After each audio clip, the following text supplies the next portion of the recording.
That's what she said. I was responding to Lewis talking in my ear. So Classic. No one else got that joke other than Lewis. But the audience heard the punchline. And so this is what I invite everybody listening to the show. I want you to come up with what was the setup that made me start the segment with That's What She Said. And go ahead and send it to @LeBatardShow on Twitter, on Threads. If you want to record a video and do it Threads on Instagram. is dead, buddy. No, it's not. Threads. No. I got a thread on my shirt. Don't you Why dare. don't you let me know? Don't you dare. Thread is alive and kicking out in these streets. And Juju, you for sure, don't you dare. The hospitality that was shown. How dare you, sir? How dare you?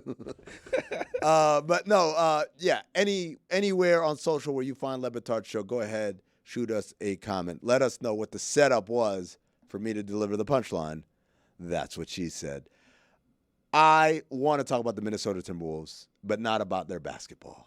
Did you guys talk about this on the show last week at all? Are you guys familiar Not with really. where I'm going with I'm this? pretty sure they did not. Okay, so for those of you, I know people follow a lot of different things. There's the Shohei story that was huge and maybe took up a lot of people's time. Football is always football. People get confused by that. March Madness makes everybody mad. But the Minnesota Timberwolves had a guy who got arrested on felony charges, burglary, because he snuck into the office of the executive VP, stole his hard drive, and then proceeded to download thousands of files off of the hard drive, including NBA strategic information, but also the financial information of the exec. And this man was once on the coaching staff as an analytics kind of aide. He got demoted last August due to poor performance, and this was his way of exacting revenge to steal a hard drive. And so it got me thinking, because I worked in a front office and I worked for people I did not like at all. But I never thought, you know what I'm going to do? I'm going to steal his hard drive, figure out what's on that. Have you ever been driven to want to steal in an effort for retaliation? Not me. Never. Not once. Yeah. Officer. If you could, but not get caught, what would you steal? Not a damn thing. If you could, we're just assuming in a world as a genie says, hey, man, you're not going to get caught. This is your way to get revenge on XYZ person you don't like. What would you steal? I mean, money. I feel like that's the easy. I'd steal $1 billion from somebody I don't like. Perfect. Okay. I think the things I see on TikTok of girls who get revenge on their boyfriends, or they steal things that are kind of why would you steal that, but cause small problems. Like they steal all the batteries out of your remotes, or they steal the light bulbs from your lamps. That's what I would steal. People do this? Yeah. Honestly, kind of a brilliant way to get revenge. Is it? Yeah, because it's no one's gonna be like, oh man, she Why isn't stole this the a light remote bulb. working? Just make them feel like they're going crazy. It just gives you a lot of just really annoying inconveniences. Nothing that the cops are gonna show up, but things that you're ruining someone's day a little bit. What happened to a good old-fashioned upper decker? You know what I mean? Just ruin the toilet. You know what I mean? And go about your business. I'm gonna say, go ahead, steal my batteries. Steal their left shoe. All their left shoes. Steal my Just make them shoes. feel like they're going insane. Upper decker, the person who came up with the upper decker. What Diabolical. a diabolical asshole. Diabolical. Right? What's that smell? And then you look at the toilet, it toilet's looks empty, clean. I don't All get right. it. Oh, maybe just give it a flush. Or maybe I gotta go take a leak and I'll figure it out later, and you flush, and then how do you gotta throw the whole toilet away, right? Yeah, throw the whole damn Like thing it's, out. you can't, there's no cleaning of that. I'm sure there's a way to clean it. No. Throw some bleach in there. No. Gone. Take it away. Have you ever tried to take a toilet out? I've seen They're it. so heavy. I've seen it done on HGTV. That's with a hammer. You just smack the shit out of it, break the porcelain. I've never even heard of an upper decker. What? When he said it, I thought he was talking about an uppercut punch for a second. Chris, That's an uppercut. Chris, That's why I was like, what? Is this a weird name for an uppercut? I was like, what's an upper decker? And I Googled it. I was sitting here like, wow, everyone knows but me. I feel really alone. Chris, I'm gonna be real with you right now. If we took headshots of everybody in this room right now, put it on the internet, erase names, put it on a side of the internet that's never heard of any of us, and said, of all these people, who do you think would be most responsible for an upper decker? And I've never heard of it. What are you pointing? What is it? I still don't even know. The act of getting into the tank of a toilet done as a prank? So you know what the tank where the water is, that's where the water comes when you flush your toilet? Yeah. people take a dump in that part. So then when you flush, instead of water coming out, Oh, shit. it's water that's been soaking up I have never heard of that. That's just crazy. loads of dung. Like a tea bag.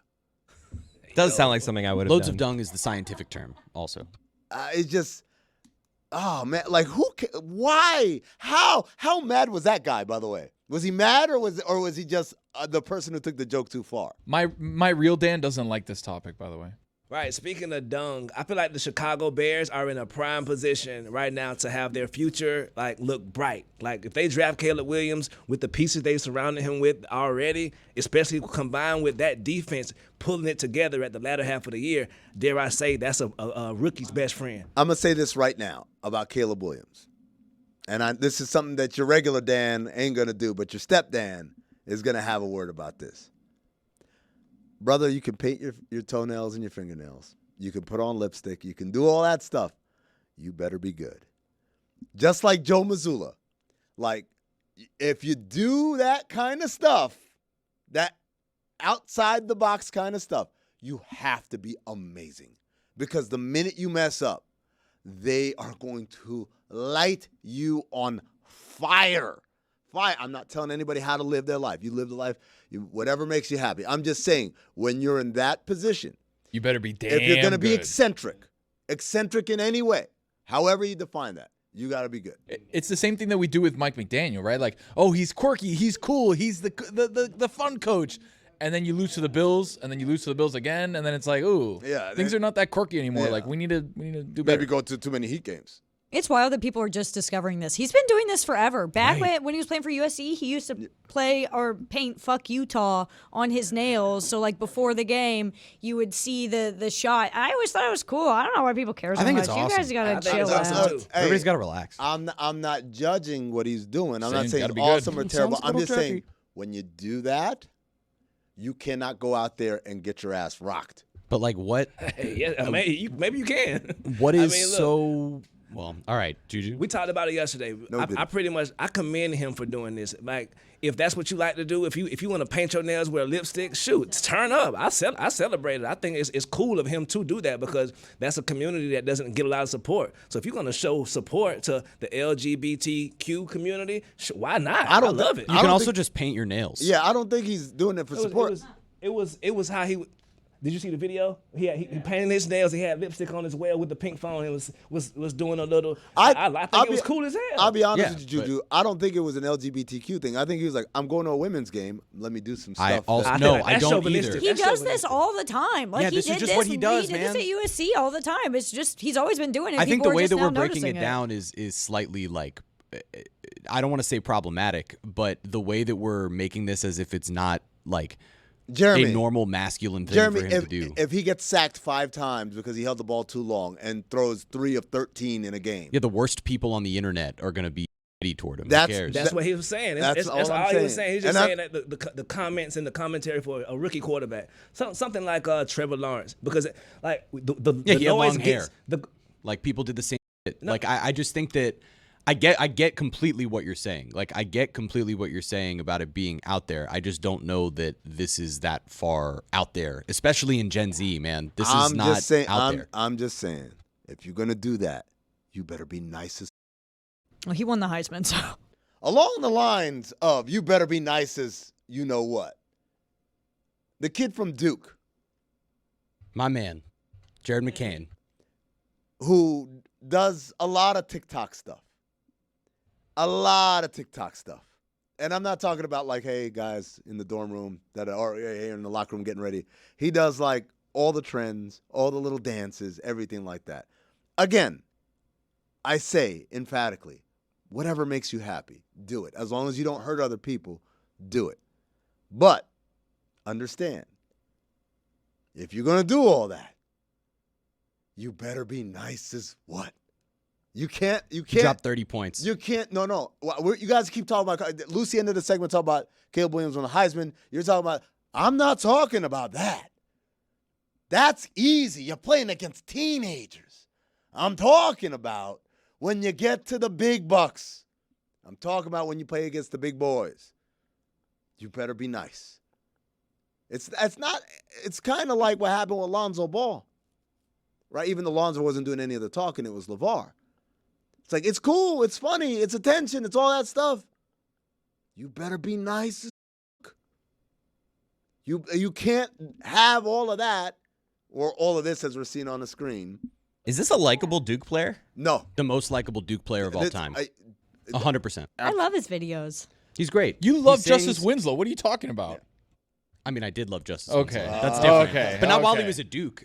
Like, there's a Oh, difference. you didn't like him when he was a Duke. Yeah, nobody likes anybody at Duke. Hold on. But you like this guy at You Duke. love Yeah, Nick. he's great. Just because he does TikToks. He paints his nails. He does TikToks. So he the only sings, reason he's you fun. like him, the only reason you like him is because he does stuff on TikTok. is because he's fun. So if he did it on He's Instagram. fun and likable. if Yeah, he- sure. If he did it on Instagram, it doesn't matter. If he that did it it's on TikTok. Facebook. Yeah, sure. He could do it on MySpace. If he did it on Truth Social. No, I wouldn't. Oh! That's a little different. Finally, we got him. Boxed in. Yeah, that's it. No, I'm the woke liberal, also, so Nick Harrison, you loved him at Duke. I love him now. Oh. A lot of caveats here in this argument, by the way. No. No, I just think that what Jared McCain's doing is pretty cool because it's like I think we just got to start embrace. And this is what I was trying to say in the last segment, and I feel bad because I didn't try to make it personal in the way that you guys were describing things. You're right. Like, people will go after Caleb Williams. You guys are entirely right. And by the way, both of you were being like supportive. This was not a gripe against him from either of you. This was just a conversation about like, this is the norm now. Like, Gen Z does not give a shit about our sort of standards and Z painting also, your nails, and like, it doesn't make a difference. I'm gonna tell you, there's a couple because you said the worst parts of the internet, and I said yes, them, but also not just them, because the reality is Gen Z is not the biggest consumer of sports. Right, but this is how. So, like, this is the evolution of sports, right? Right. Is getting people to care about the athletes, and so Jared McCain, who now has, you know, what, 1 million followers on TikTok or whatever he does, that's how you get people interested in the games that he's playing. Sure. Right? That's how you get Gen Z. That's how absolutely. That's the onboarding if he lasts long enough for the onboarding to complete. Because in the meantime, it's like walking into a room, right? Like a room is a party. There's a bunch of people in there. You walk in the room and like, I'm the different guy. Now, I'm the different guy who's going to bring in a bunch of people with me. But when I first walk in that room, it's the people who are already there. And the people who are already there, like I said, they will tolerate it, most of it. Yeah, like the shitbirds are going to do the shitbirdy thing. But the majority of the people in that room are going to be like, I'll tolerate it if you're nice as fuck. Sorry to give you extra work. But Making my job so difficult. But I have to emphasize that part because that's the vibe, right? And so when you come in, and again, it doesn't matter what it is. Whether I do TikTok dances, I wear lipstick and have what's his name? A pink cell phone. Yeah, or Nails painted. I contest player shots in timeouts. Whatever that. Take a knee. I listen to Kodak Black, bruh. At the end of the day, we're not talking about the perception of many. We're talking about the guys. I sat there and watched the Atlanta Falcons say, we do not want Lamar Jackson last year. Yeah.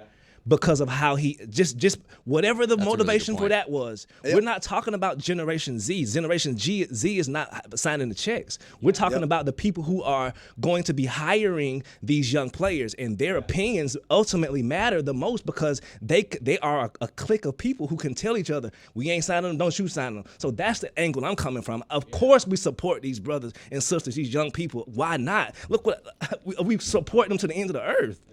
When it comes to the TikTok Gen Z generation, Juju makes a great point. I think what we're like, this is already sort of becoming the norm in the sense of like Grady Dick was huge on TikTok and we loved all his videos and they were all funny. And so it's just going to become something you're used to seeing. Like you'd be hard to find, like I get the Arizona men's basketball team TikToks all the time. Like it's just going to become the normal thing. Like I think I like seeing them because it always reminds me like, oh my God, these are kids. Like they're very young and that's just going to become the normal. In 10 years, it's not going to be a really big deal that people are making TikToks and then, you know, being a professional athlete. It's the norm for the players, but yet the generation, Gen Z, is not going to go into ownership. right? It's the not next with that generation.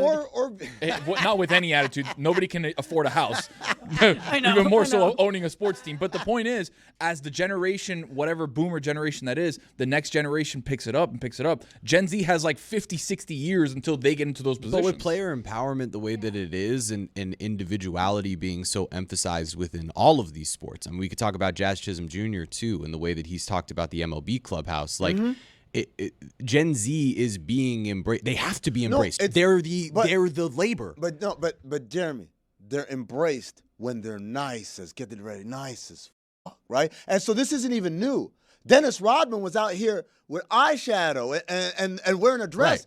But you know why everyone's like, that's just Dennis? Because he was nice as at what he did. With 20 boards a night. Right? Like it was unassailable. And the best defensive big, in terms of at the power forward position in the NBA, and clearly a huge part of success for the teams that he played. He never played for bad teams because he was a guy that helped winning. You can do eccentric. You can do outside the box. You can even make outside the box, inside the box if you're nice enough.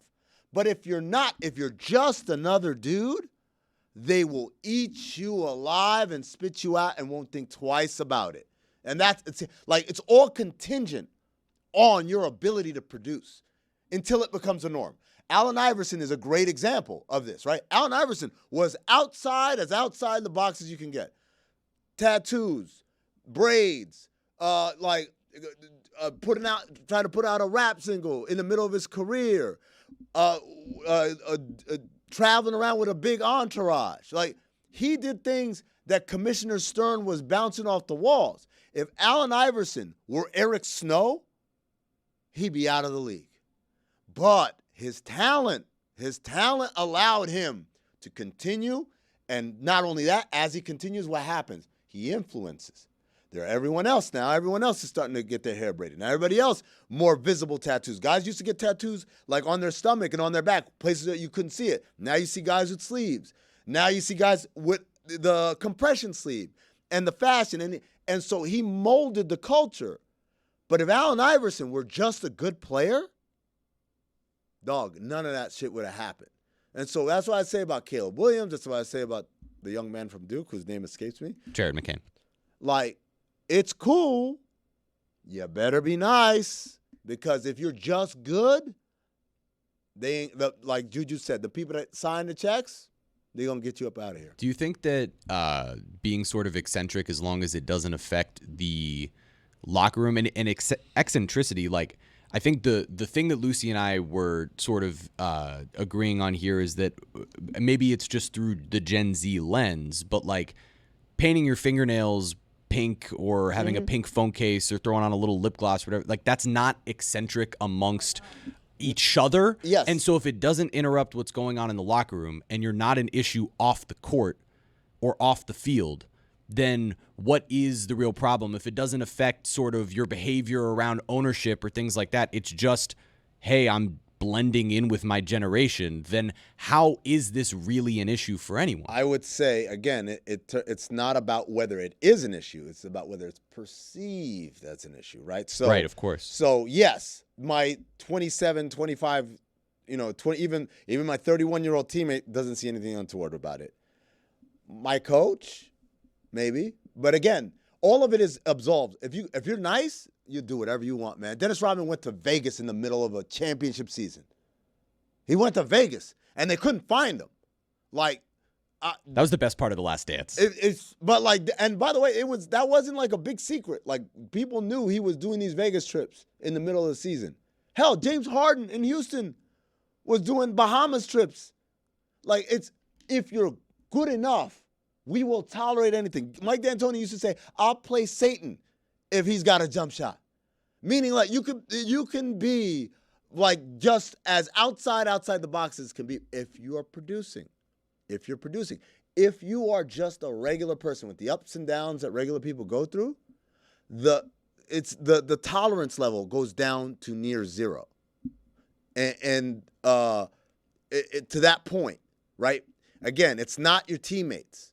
It's going to be your coaches, management, ownership, sponsors, and then media, because most media people aren't 23, 20. You might find an errant one here, or there, but for the most part, it doesn't quite work that way. Can we do against the spread right here?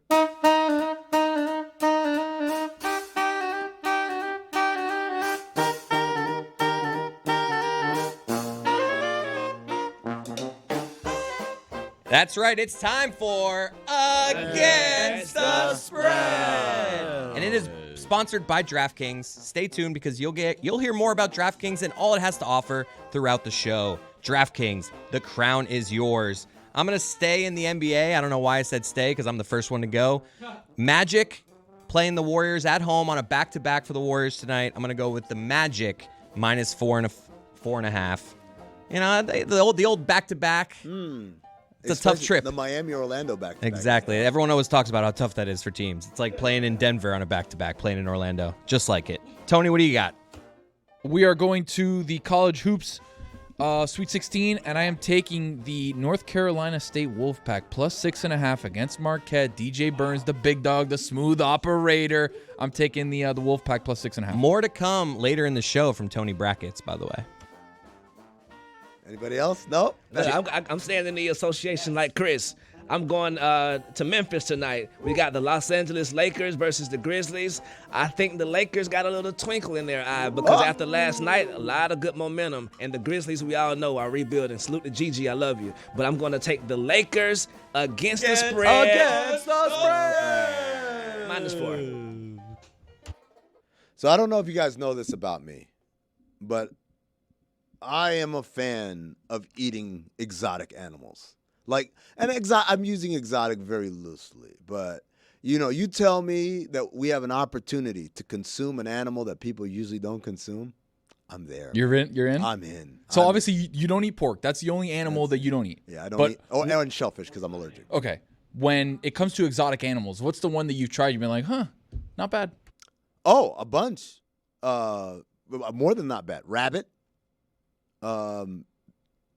Gator. Gator's good. Gator's kind of like calamari. Can I tell you guys, Rabbit's a little gamey. There's a new Gator Chili hot dog at Marlins games. Tell me more. Yeah, Hold on. I went yesterday to the Baseball Bites sort of showcase of all the new food that's going to be at the ballpark. I didn't get invited to that. Yeah, thanks for the Again, invite. you said you were going to invite us last year. You said you were going to get us this year, and now you... Last year I was invited by the Marlins. Billy was there. So I don't know. Yeah, Wow. Billy was there. I don't So know what happened multiple with you, people Chris. knew about it, didn't say anything. Mike Fuentes was there. What? Oh my God, this is bad. He's not even here. I probably just didn't see the email. Yeah, that's likely what happened. Nonetheless, it was delicious. There's all sorts of good new food, but like the main new thing that they were throwing at everyone is Gator Chili hot dog with real hunks of gator meat inside the chili. It is delicious. They were putting them out in little tiny bites. I had 2 or 3 yesterday. Gator bites are fire. It's kind of like a mix between like calamari and chicken, the way that the meat is, but it's not like a red meat like you would think. Oh, it's like a steak. That's No. that. It's like I said Gator tastes like a chicken that took a swim in like some pond water. That's the best way I can describe it. Every time I go to New Orleans, I have to have fried gator. I have to. Fire little And papados. every single time, what I do, I open it up. It's usually on a po' boy, and I put the hot sauce on it, and I let it know. You thought you was top of the food chain. Guess again. And I tough talk it to let it know. It's one of my great delights. I've also had venison. Venison's good. I like deer. I had it in New York, and it was excellent. And then we went to Salt We Lake had it City together, yeah. in Utah, and I was It was not good. not that good. It wasn't good. I think they overcooked it, right? Because venison is supposed to be done very medium rare almost. Supposed to be falling off the bone. That's right. Yeah, and it's supposed to be a little, red, pink inside where you can eat it very, very nicely. They gave it to us as tough as a $2 steak. The shit was hard as hell. Hey, yo. Sorry. There's been an issue at my house where I've been bored of eating the same beef, chicken, fish, whatever the du jour dinner You're in a food is. rut? Yeah. I hate like, a food rut where it's like I'm eating the same 10 places I can over only do and over well, and no, over I'm cooking again. at home, so it's like I can only do the same dishes so many times a week. Okay, we make turkey chili. Okay, great. Then we have, picadillo, or we have a steak, or we have this, or we have that. And I'm like, I want to get out of my comfort zone of just doing the same thing. The problem is my wife is a very she's not a picky eater, Conservative eater. but she's like very conservative when it comes to eating. Trying to keep it fresh. in Right. the She's like, kitchen. why don't you come out with a new menu? And I'm like, me? You come out with a what do you want me to do? I throw protein on the plate. I throw some veggies, and we make it happen, right? So she knows I've eaten rattlesnake. I've had in a sausage.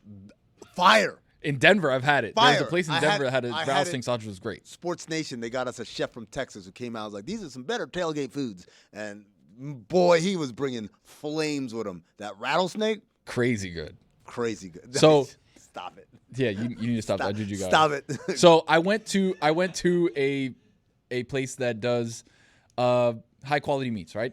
So I'm You're looking being around. so careful. You're so No, scared of everything. No, because I don't want to also give a place a plug that they don't sponsor or what we do, yeah, whatever. yeah. So I go to this place, and I'm looking around, and I'm like, okay, I put my usual stuff: a little grass-fed beef here, a little grass-fed beef there, some mahi, some this, some that, and then I run across elk, and I'm like, you know what? You said, get in my mouth, elk. I didn't say that, but I was like, you know what? That right there, that's something that I want. So they said elk is basically like beef to veal, where it's kind of like that. Oh, difference. It's more tender. It's than? a little It's a little more tender. Okay. And if you don't know what an elk is, it's like a big ass moose. Yeah. Essentially. I didn't know. I would have guessed it would have been tougher than. No, regular. apparently it's a little bit, a little bit more rich in flavor, a little bit more tender. So I Salute bought to Bullwinkle, by the way. Yeah. I'm not eating bullwinkle. So it comes out in, a package like a pound of ground beef would. So I get it, I bring it home, and I call my wife and I'm like, "Hey babe, listen, I got this and that, and I was this close." So the elk meat was right next to, and I feel like you'd follow me on this. I mean, kangaroo meat. Oh, give me some Skippy the kangaroo. So I was like, dude, I told my wife Jenny, I'm like, babe, I was this close to getting ground kangaroo. So we would have had elk one night, kangaroo the other night, and then she drops a line to me that I was like, first off, what do you mean by that? She tells me, you've been very adventurous with your meat lately. Yo. Go on. First off, Yeah. what is that supposed to mean? I don't like the insinuation on that I've been adventurous with my meat. My meat knows where it's supposed to go. Let my boy cook. And that's it. But I want to get some elk. I want to get some kangaroo. What's wrong with that? Would you make elk tacos or something? I haven't made it yet. It's still frozen in the thing. But she's like, I'm not going to eat it. I'm like, I'm going to make it, and you're going to eat it, and you're not going to know the difference. You're not going to know. Sorry. That's what I love. I love when they don't know. Like, oh, what meat is this? Ah, surprise. It's kangaroo. It's Kangaroo Jack. Good day, you say. So again, I'm a adventurous eater when it comes to different types of proteins that are around. There's no way to say that. Protein. There's no even that. I got elk. Even that. I got kangaroo. Got some rattlesnake. Got some gator. It does seem like your wife is right, though. I mean, you just named a bunch of like 4 or 5 exotic meats. You are getting a little wild with your meat recently. Adventurous, not wild. Yeah. Wild. Keep it respectful. Be respectful, Chris. I mean, she's not wrong, though. How No, do she's you not argue wrong. with what she's saying? She's not wrong. You were offended by it, though. You're I like, was. what? The insinuation was that I'm out here eating roadkill. That's all I'm doing. Even though I've heard of iguana, delectable in some countries. Speaking of iguanas, in Miami, Rojas put out a response to Jazz. Did y'all see that? We have the video for that, I believe. Okay. Holy moly. So while the video team gets that ready, Juju, can you bring people up to speed on what Jazz said to create this situation? I feel like that'll be blasphemous with the Miami Marlins expert in the building. I feel like he can give us the most nuanced take on all of this. Just give us a quick That's one very because kind we of got you. the video ready. Jeremy, Yeah, are real you quick. adventurous with your meat? Okay. So Jazz Chisholm Jr. Spoke on a podcast about the way that some of the veteran players on the Marlins treated him when he was a rookie and coming up through the last couple of years. For context, there was a players-only meeting that in 2022, when the Marlins were struggling, it was Don Mattingly's last year as manager. Miguel Rojas was the captain of the Miami Marlins, someone who had played for Don Mattingly for years in L.A. and now into Miami. And Miggy Rowe was not really playing very well that year. Jazz and some of the younger players were the guys who were playing well-ish. They were a bad team, but establishing themselves. And basically what Jazz said was that a lot of the veterans were hard on him, hard on a lot of the other young players, namely Jesus Sanchez, who did like the Soto shuffle, was having fun in the batter's box. Jazz Chisholm Jr. talked about a time where he specifically was taking a nap before the game, and the captain of the team did not wake him up for a meeting that was happening. And basically he was saying like the older guys didn't really want to help us. They just wanted to kind of shit on us. And he never named Rojas, but everyone knew it was Rojas, and everyone was waiting to hear what's Rojas. He even said that he sucked. Like it wasn't like he was blunt. No, he went like, after our him. captain sucked. He went after him. And so Rojas was on with Chris Rose, and he's responded to Jazz. Everybody's entitled to have their own opinion. Whatever you want to say about me as a player, you can have that opinion. But you saying that I'm a bad person when you don't even know me, that's kind of what bothers me. I'm not expecting everybody to like me, and I don't like everybody. But that doesn't mean that I can go out there and tell everybody what's happening in the clubhouse. As a professional, you have to understand that you have to respect everybody that is in that clubhouse. When you come to a place and you get to a new place, there are people there that have been there before you. There's rule in place, and someone is going to keep you accountable. That's all the best we're trying to do. All right, so this is what I'm going to say. It kind of sounds like he's backing up what Jazz said. Because as a young player, you don't know the rules. You don't know how to do this thing. You have no idea. Especially, I would imagine in baseball more so than perhaps any other sport. A lot of unwritten rules. So many unwritten rules, right? Like, and the way baseball is played literally everywhere else in the world, they don't follow a lot of those rules, right? So it would appear to me like when you say, "Hey, how can you say that about me? You don't know me as a person." Like, dog, you're the vet. You're the one that's supposed to reach out. He's the young guy. He doesn't know. I think that's the part that was complicated about this. At the time, and the reason I brought up the players-only meeting was it was sort of positioned like, all right, Miguel Rojas is going to, hold all of these guys accountable, and he wanted to bring everybody together, but then basically spent that entire meeting, according to the reporting and some of the conversations that I've had too, basically just ripping Jazz and some of the other young guys for what they were doing. And it's tough in any locker room, in any workplace, to hold somebody accountable when you're also not holding up your end of the performance side. So Miguel Rojas was a professional with all of us, like with the media. He was a guy who was probably given a little too much of a platform, being brought out all the time to the media as a representative of the Marlins for years. It was all the team had, though. Like, he there was wasn't everything. And so as a result, Derek Jeter really empowered him as the shortstop, as a bilingual guy who could speak to the media in Miami and really be able to kind of be the face. But as he was the face and he gained all of that power in the locker room, he was struggling to give up some of his sort of old school ways with some of these younger players. And there was a divide in the locker room. A thing Jazz spoke about is like at the time, some of the older Hispanic guys were divided from like him, and some of the younger black guys or Hispanic guys in the locker room. I know that Sandy Alcantara and Garrett Cooper really supported Jazz. Like it was a divided team. Right. And those two guys simply just did not really like each other or jive. To me, like the vets, having good vets is so important. And again, I can speak from a basketball standpoint, but you don't necessarily have to be a great player in that moment. Udonis Haslem. Right. Like UD's the prime example. Miggy was supposed to be the Marlins' Udonis Haslem. Right. The issue was that he had not really established himself as the type of player that UD had been earlier in his career. Right. So while he's trying to preach to these younger players about what's the right thing to do and how to play the game, he had that experience. He learned from some other guys. But when you're batting like 220, it's a little difficult to be able to preach that. But I just feel like that's your job is to be big brother and put an arm around their shoulder and get them to understand rather than on them. That ain't gonna work. Upper decker.